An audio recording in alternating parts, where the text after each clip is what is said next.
इस वक्त देश के 12 राज्यों में एसआईआर का काम किया जा रहा है। एसआईआर के दूसरे फेज में उत्तर प्रदेश, राजस्थान, मध्य प्रदेश, छत्तीसगढ़, गुजरात, गोवा, केरल, तमिलनाडु शामिल है।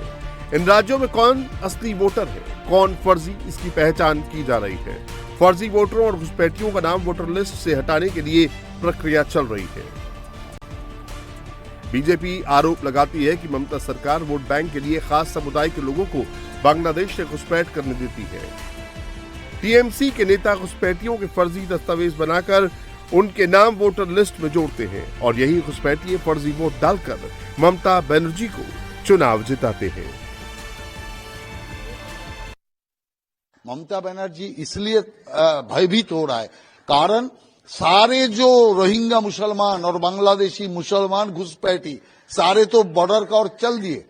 वो सब भारत में रहना नहीं चाहते, बंगाल में रहना नहीं चाहते, कारण एसआईआर हो जाएगा, पकड़ा जाएंगे, इसलिए सारे भाग रहा है। और वही तो ममता बनर्जी का कोर वोटर है, तो कोर वोटर ही बांग्लादेश में चले जाएंगे तो ममता बनर्जी के लिए बचेगा क्या। और इसीलिए उन्होंने एसआईआर को रोकने का आखिरी प्रयास उन्होंने कर रहा है। यहाँ पर हम लोग का क्या कहना है, 2001 का इलेक्शन के बाद जब एसआईआर हुआ था तो 2 बरस टाइम लगा था। अभी क्या है, सामने इलेक्शन है, उसके लिए ये पॉलिटिकली मोटिवेटेड वे से इलेक्शन कमीशन को इन्फ्लुएंस करके ये वो लोग कर रहे हैं, तो इससे बहुत बड़ा प्रॉब्लम तैयार हो गया है।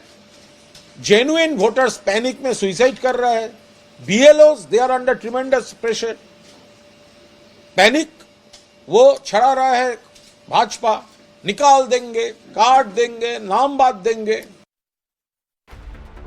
टीएमसी घुसपैठ के इन आरोपों को हमेशा से खारिज करती आई है, लेकिन आज एसआईआर के डर से बांग्लादेश भाग रहे घुसपैठियों की जो तस्वीरें कैमरे में कैप्चर हो रही हैं, वो बताने के लिए काफी हैं कि इतने साल से बीजेपी जो मुद्दा उठा रही है वो हवाई नहीं है।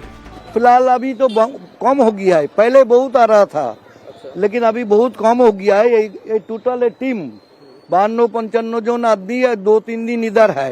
नए तरीके से लोग नहीं आ रहे, नई तरीके से लोग नहीं आ रहा है, यही है प्रॉब्लम। अच्छा, ये चोरी करके पहले बांग्लादेश से इंडिया में आया, उसके बाद न्यू टाउन में था, न्यू टाउन में काम कर रहा था। अभी तो कुछ कागज पत्र तो चाहिए इन लोग को, क्योंकि ये है, इसलिए लोग निकल जा रहा है एकदम। एसआईआर को लेकर बांग्लादेशी घुसपैठियों में हड़कंप है तो ममता बनर्जी भी परेशान है, एसआईआर का विरोध कर रही हैं। चुनाव आयोग से बंगाल में फौरन एसआईआर रोकने की मांग कर रही हैं।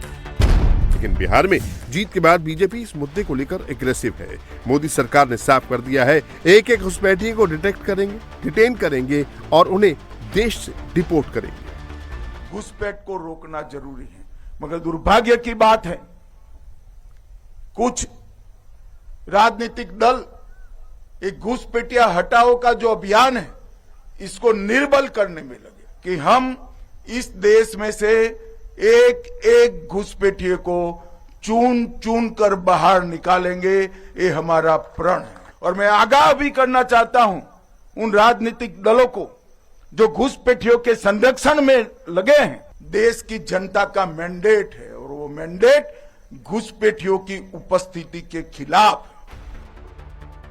बंगाल चुनाव से पहले घुसपैठियों पर बड़ा प्रहार हो रहा है। सिर्फ 5 दिन के अंदर 1700 से ज्यादा घुसपैठियों को डिपोर्ट किया जा चुका है।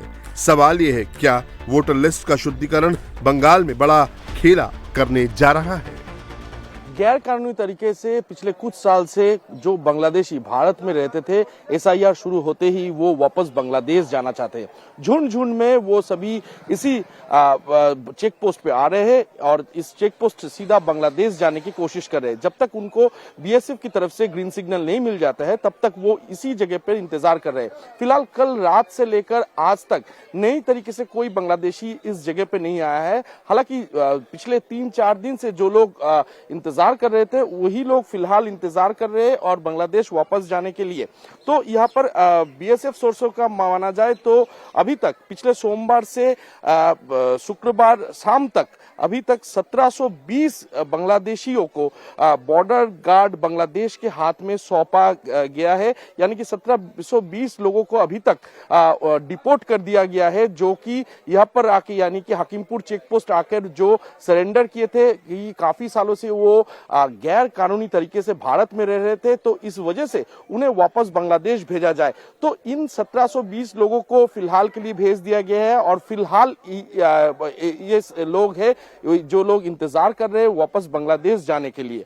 कैमरा पर्सन सुजीत दास के साथ ओंकार सरकार, इंडिया टीवी, नॉर्थ 24 परगना।